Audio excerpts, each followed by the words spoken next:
અરે ઓછું નાક પણ અસલી નાક. MDH કાશ્મીરી લાલ મરચાની પાવડર. રાજ્યમાં સ્થાનિક સ્વરાજની ચૂંટણી મુદ્દે તમામ રાજકીય પક્ષો સજ્જ બની ગયા છે. ત્યારે બીજેપી ફરી એક વખત રામના નામે ઉતરશે ચૂંટણી મેદાનમાં, પરંતુ આ વખતે ભાજપ રામનું નામ કંઈક અલગ રીતે લેશે. ગુજરાતમાં આવી રહેલી સ્થાનિક સ્વરાજની ચૂંટણીમાં હરીફોને માત આપવા ભાજપે ફરી તૈયાર કર્યો છે માસ્ટર પ્લાન.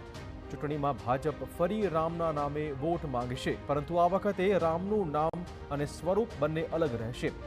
બીજેપી કેન્દ્ર સરકારે લાગુ કરેલી નવી રોજગાર યોજના વિકસિત ભારત ગેરંટી ફોર રોજગાર એન્ડ આજીવિકા મિશન ગ્રામીણ એટલે કે વીબીજી રામજીને પ્રચારનું મુખ્ય હથિયાર બનાવશે અને ગુજરાતના દરેક ગામડે ગામડે પહોંચાડાશે. શનિવારથી એટલે કે આજથી જ ગુજરાતભરમાં આ મહાઅભિયાન શરૂ થવાનું છે, જે 28 ફેબ્રુઆરી સુધી ચાલશે. કેન્દ્ર સરકારે જે રીતે મનરેગા યોજનાનું નામ બદલી તેમાં સુધારા કર્યા છે, તેનો લાભ કેટલા છે તે માહિતી ગામડે ગામડે સુધી પહોંચાડાશે. ભાજપ બૂથ લેવલ સુધી આ યોજનાનો પ્રચાર કરશે. ભાજપે રોજગાર યોજનાના લાભાલાભના 25 જેટલા મુદ્દા તૈયાર રાખ્યા છે. બીજેપીના નેતાઓ અને કાર્યકર્તા ગુજરાતના 18,000 ગામડાઓ ખોંદી વળશે અને લોકોને આ યોજનાના ફાયદા સમજાવાશે. ભાજપની બેઠકમાં સરકારના પ્રધાનો, પ્રદેશ હોદ્દેદારો, શહેર તેમજ જિલ્લાના પ્રમુખોને યોજના વિશેના પ્રચાર પ્રસાર અંગેનું માર્ગદર્શન આપવામાં આવ્યું છે. ભાજપે આક્ષેપ કર્યો છે કે કોંગ્રેસ યોજના મુદ્દે લોકોમાં ભ્રમ ફેલાવી રહી છે. જો નકારાત્મક રાજનીતિ જ જેનો મૂળ સિદ્ધાંત છે, એ કોંગ્રેસ હોય કે વિપક્ષ હોય આ જ પ્રકારે રાજનીતિ કરતા જાય છે. પરંતુ ગુજરાત અને દેશની પ્રજા આપ જેવા મીડિયા અને સોશિયલ મીડિયાના માધ્યમથી ખૂબ જાગૃત થઈ ગઈ છે.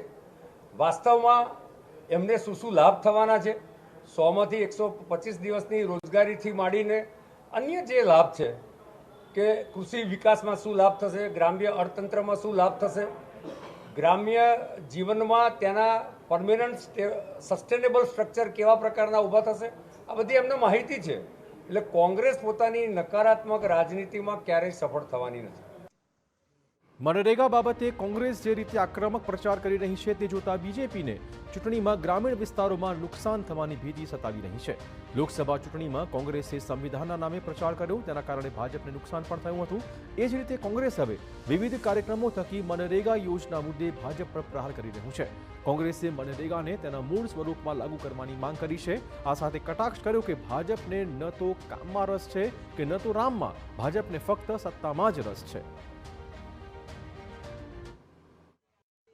ભાઈ ગામ તમારા ભારતીય જનતા પાર્ટીને કોંગ્રેસ વચ્ચે નતો છે. કોંગ્રેસ ગ્રામીણ વિકાસથી લઈને રાષ્ટ્રના વિકાસ તરફ જાય. ભારતીય જનતા પાર્ટી ગામડાને તોડીને દેશને સંપૂર્ણપણે એવા વિચિત્ર સ્થિતિમાં મૂકવા માગે છે. કોંગ્રેસ લોકોને કામનો અધિકાર આપવા માગે છે. ભારતીય જનતા પાર્ટી કામનો અધિકાર છીનવવાનું પાપ કરી રહી છે. એ વાત કરે છે રામની, એમને નથી રામમાં રસ, નથી એમને કામમાં રસ, નથી એમને માત્ર પોતાના નામમાં રસ અને સત્તાની ખુશીમાં જ રસ છે. MDH ચણા મસાલા. હવે છોલા હોય કે ચોળા, સફેદ ચણા હોય કે કાળા ચણા, બધું મજેદાર બનશે. MDH